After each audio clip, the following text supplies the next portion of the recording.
In computer networks, this is chapter number 2, the physical layer. Multiplexing.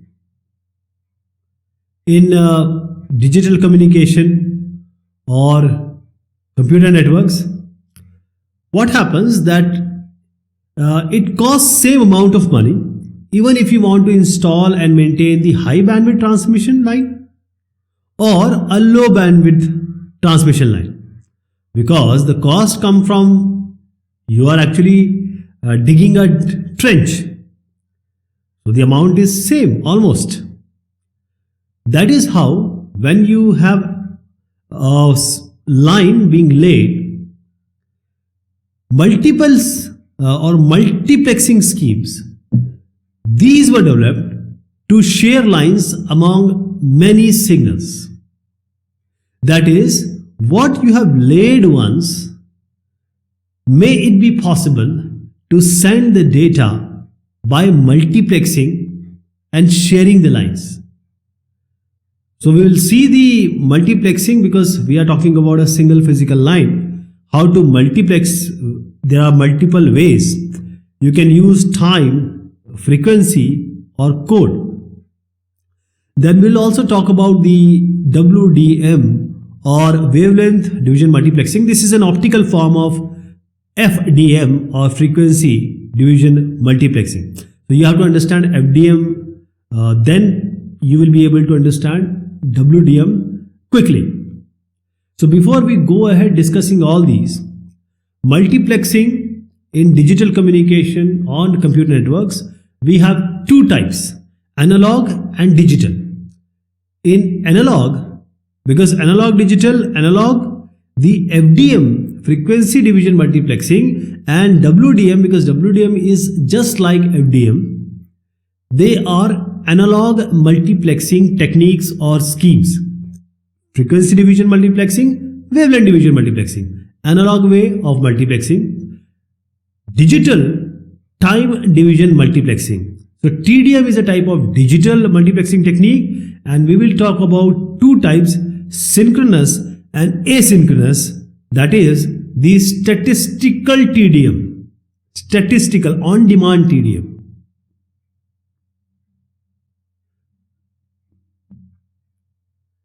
FDM or frequency division multiplexing. Multiplexing means we want a single channel where you can send multiple signals. So this, what you can do, you have a channel, you can divide it into multiple parts. You say first signal go by this way, second assigned to you, now you go by this way, likewise. So once you can just combine and send it. So this is an analog technique, FDM, and this can be applied when the bandwidth of the link is greater than the combined bandwidth of the signal to be transmitted. That is, if you want to send, say, 3 signals, if you combine the bandwidth or the individual, you just combine, this should be less than the actual bandwidth available, then only FDM will work.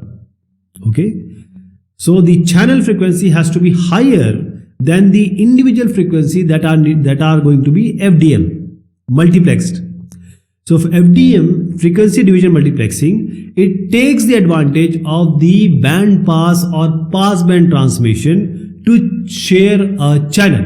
You know that pass band where we shift the frequency from the base band so that we have the signals are not centered around a centered zero frequency.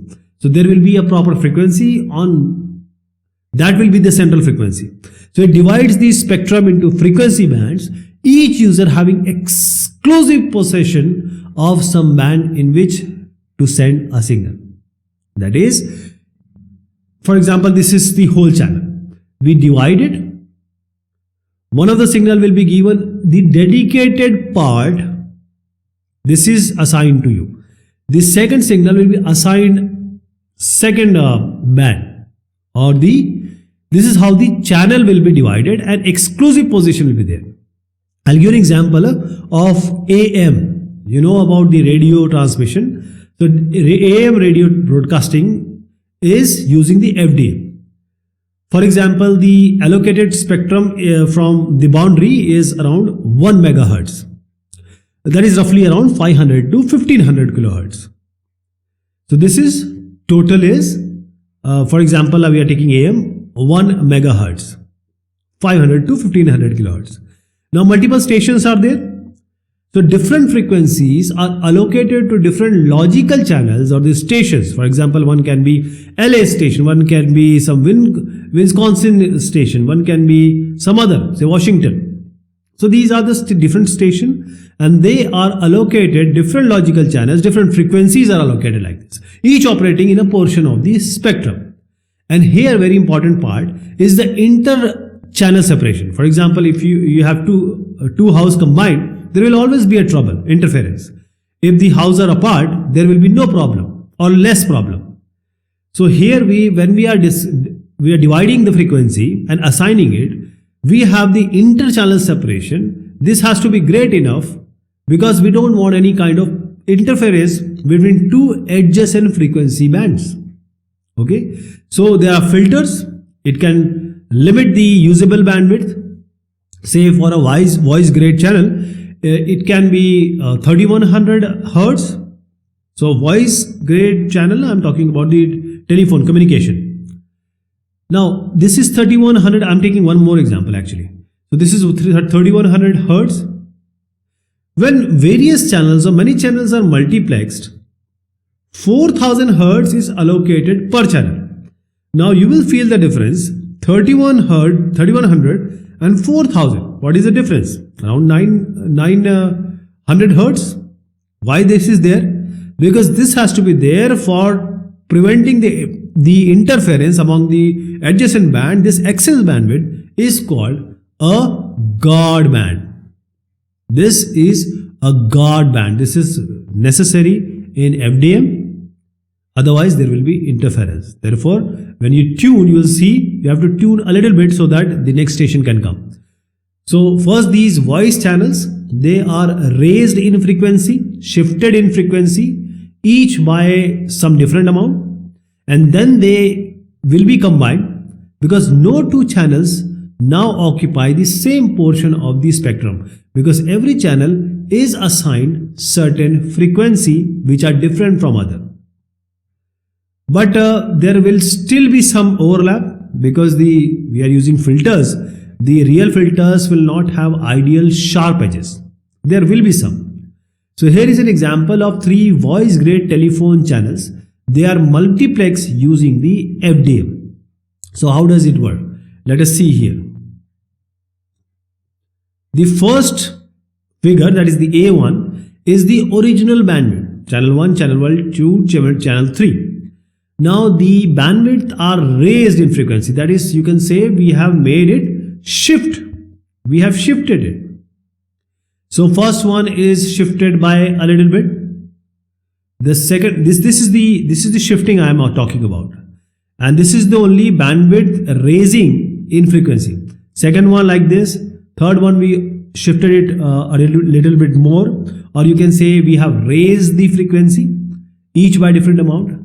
And now we are multiplexing it. So now you see these 3 channels, channel 1, channel 2, channel 3. How do they look? This is the multiplex channel you see here. And here is 60 to 64, you see channel 1, 64 to 68, channel 2, and 68 to 72, it's channel 3. So this is the whole procedure. You are dividing the whole spectrum, different frequencies, and allowing multiple channels to use that frequency with a guard band.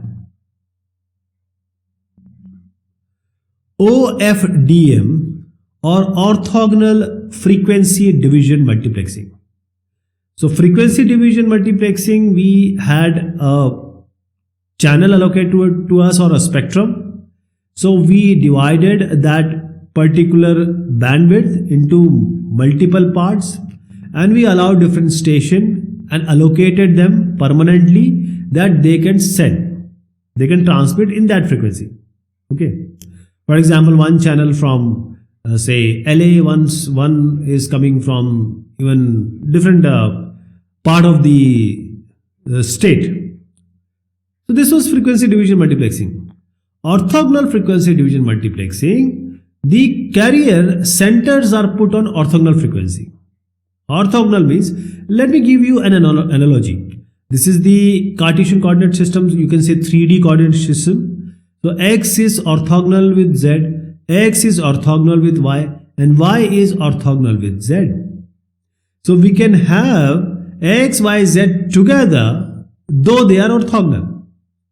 So same thing we are doing here. We are taking multiple frequencies and we are arranging them in a way so that they are orthogonal, perpendicular, or not interfering with each other. But still, we have pressed those frequencies so that they exist together. Right?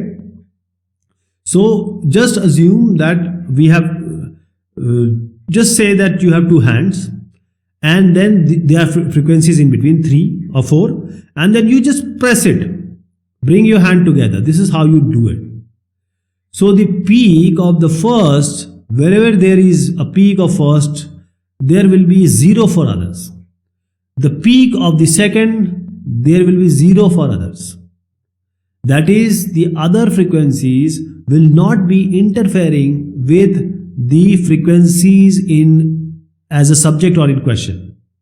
Okay, so the peak of each signal will coincide with the 0 crossing of all other signals.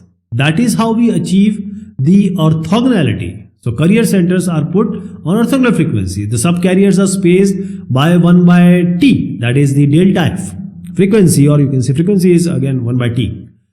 So if you see here, this is a green signal and you just see about blue and red. Where are they? When the green is peaking, the red and blue, they are 0. When the red is peaking, the other two are 0. So when sending the digital data, it is possible to divide the spectrum efficiently without the guard band, because in FDM, or frequency division multiplexing, we have to give some part to the guard band, and that is the wastage of that particular frequency being allocated. So here we are dividing the spectrum efficiently. In OFDM, orthogonal frequency division multiplexing, the channel bandwidth is divided into many subcarriers. You see different colors here that independently send data. For example, you have already seen in quadrature amplitude modulation. This is how it is done. So let me tell you again, the orthogonality is the key. One signal, other will be orthogonal to it. So the subcarriers are packed tightly together, as I just said, in the frequency domain. We just imagine about pushing all these together. So these signals, or the signal from each subcarrier, extend into adjacent ones. That is the one frequency, you can say one wave, the other will be properly, will be contributing, or will be in figure, you will see they are crossing each other. So the frequency response of each subcarrier is designed so that the 0 at the center of the adjacent subcarrier. Other will be at 0 and one will be peaking. So the subcarriers can therefore be sampled at their central frequencies because others are not interfering, the neighbors are not interfering. But still we need to have a guard time. I am not saying the guard bands will be there, but a guard time is surely needed to repeat the portion of the symbol signals in time so that they have the desired, required frequency response. Because now these are packed together, and this OFDM, you are using 4G, it is used there. So OFDM is used in 802.11. This is the wireless LAN standard, cable networks, power line networking, and the 4G, 4th generation cellular system, OFDM. TDM, or time division multiplexing. Just assume there are 4 people in a room. Everyone is assigned 15 minutes. You have 60 minutes or 1 hour. Everyone is allowed to speak for 15 minutes. When one is speaking, the other has to be quiet. Time division multiplexing is like this. The time is permanently allocated to different station, and that time only one station will be transmitting, and this goes in the round robin fashion. That is, one time one station will be using all the frequency band to transmit, and next time the second station will send, others will not. So user will take turns in a round robin fashion, each one periodically getting the whole bandwidth, entire spectrum for a certain time interval.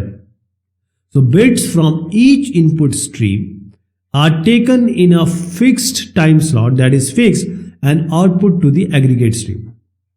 So small intervals of God time, which is analogous to what we have seen in the frequency God band, may be added to accommodate small timing variation, because timing can be an issue. TDM is a widely used technique in telephone and cellular network, digital telephony, data communication, satellite access, cellular radio it is used. Now how it is actually done? See, we have 4 stations. One A means A, B, C, D. Here also you see, this is the colored one. Now multiplexer will combine all these, means it will take 4 and output only 1. Now how does it work? First, the time is allocated to D. So now for a particular time only D will send. Others cannot send, other will not send for a particular time. Once D time slot is over, then C will be given particular time, the same time D has been allocated. So now C will get the whole channel for a particular time, it will send. Now the time will come for B, and then the time will come for A. Again D will come, that is the round robin. Again D will come, then C time allocated, then B allocated, then A allocated. So that is, this is the round robin. The sequence will remain same. The ABCD combination will not be there. Always DCBA, DCBA, DCBA, and all DCBA will have equal time, and they will be using the whole channel for that particular time. Statistical TDM. This is asynchronous TDM.